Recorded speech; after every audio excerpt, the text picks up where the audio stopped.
3, 2. All right. Hi, everybody. My name is Mary, and I'm here with my teammate, Alejandra. Hi.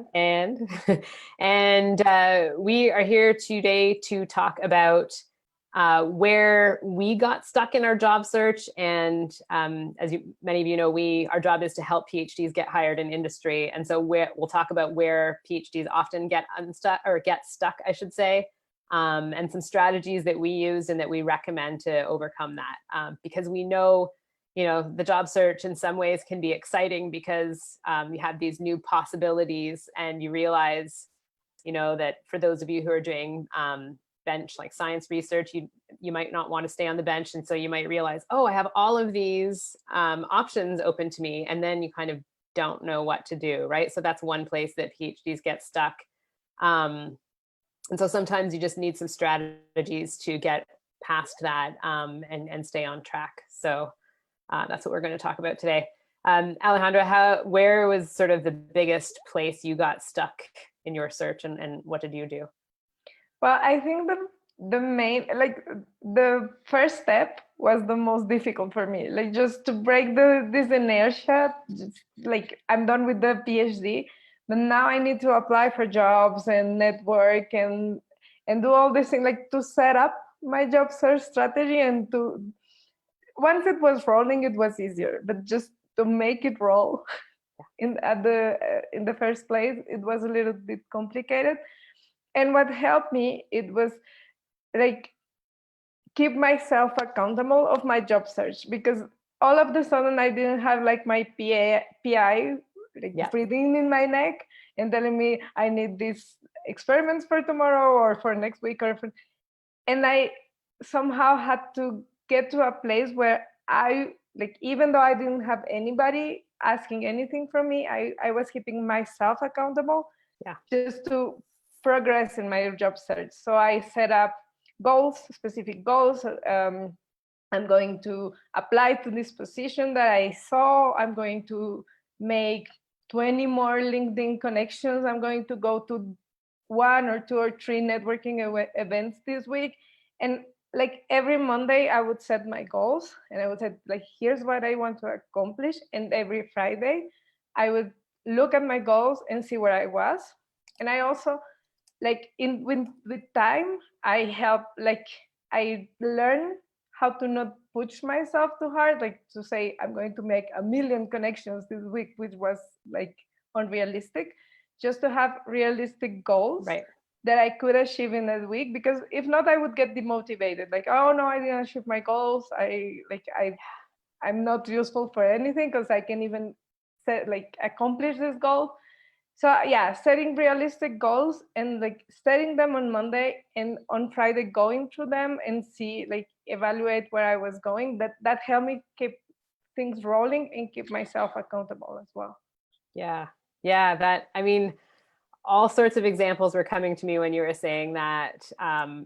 These are skills that can help you with life in general. Your work week's about to start. You want to have a sort of a meeting with yourself to make sure your schedule is reasonable and you're doing the important things. And I think what you were talking about, you often hear SMART goals. That's an acronym. It stands for specific, measurable, achievable, realistic, and timely goals. So I think that's a nice acronym. And it also reminds me, for people who might want to start running, I'd love to run a marathon. Well, don't sign up for a marathon 1 month from now if you've never run before, because you have to set this realistic goal, and you have to have a plan to achieve it, right? If you've never run before, you don't know how long your runs should be at the beginning. This is something I went through. I did triathlon, and I started, the running portion became sort of really interesting for me. And then I had to learn how to increase the distance. So I think, we probably all have lots of examples from life about where this sort of has happened, and it applies to your job search as well. And I think part of what makes it challenging is that you don't know what you don't know. So if you don't know, Alejandra was saying, oh, I'm going to reach out to 10 contacts or however many it was for that period of time. Is that realistic, or what does it mean to reach out to those contacts? And what do you do once they become your contacts? you know, just knowing what to expect and the plan, which is, you know, so that's why we developed the job search blueprint and the Cheeky Scientist Association. We have a lot of free material online about this as well, because we're leaving, you know, people are leaving academia. They've kind of grown up in school and they're going to the unknown. And it's not just the destination, the job that they don't know, but the process to get there. So I think also having an accountability buddy can be helpful. Yeah, I was going to mention the accountability buddy. I have one. She's another Cheeky, which is also a great thing. Like if you're in the association, like you'll have access to a lot of people who are in the same position and could act and benefit from being your accountability buddy. Like in our case, we set meetings every Monday at 7 a.m. because we're early risers, both of us, and we go through our goals and like what we did, what we're trying to accomplish, and it helps a lot because with me, I might be more forgiving. I was like, no, I was tired, but looking into my accountability buddy's eyes and saying like, yeah, I didn't accomplish any of my goals. I can't. I just can't. Like even it might be like you should have other reasons like transitioning to industry and having your dream position. But if that doesn't keep yourself motivated, looking into the eyes of your accountability buddy and telling them that you didn't do anything, that will for sure. Yeah, and you have to. This buddy has to be somebody who kind of can relate, to empathize what you're going through, but also can be firm and say, Alejandra, you need, you know, this week you need to stick to it, or whatever, whatever you say. Yeah, can keep yourself accountable and you keep them accountable as well.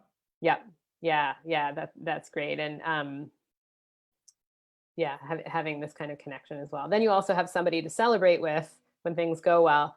But you know, even if you have this, like at the beginning of the job search, you could be, you know, quite motivated and have a lot of energy for it. But, you know, there are some phases of it that they feel like they're taking a long time, or maybe feels like you're not making progress. And that's kind of where it's easy to make those excuses and to slip, right? Mm-hmm. And so to have someone say, look, you know, I was in that position not long ago, or I hear you, but, you know, and then some words of encouragement and examples can really help. So we have accountability, and like, I think it's worth repeating, knowing what is involved in a job search. Yeah. That's, if you don't know, you could get stuck. Like some people, they start applying online with an academic CV, and they just keep repeating and increasing the numbers. And you know, we know from research and also from examples from people that we help, that what's more effective is to build your network. But I feel like that sometimes there isn't that immediate satisfaction of applying online, but it is more effective. So sometimes, and for those of you who are introverts or not comfortable with networking, that can kind of be a barrier to overcome. It can be more difficult to stick with that strategy.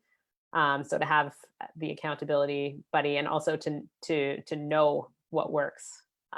We also have a networking script guide that you can download that will also help you if that's where you get stuck.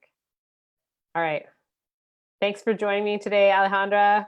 Thank you, Mary, for having me. Thanks. And we'll see everybody next week with a new tip. All right. Good luck, everyone. Bye.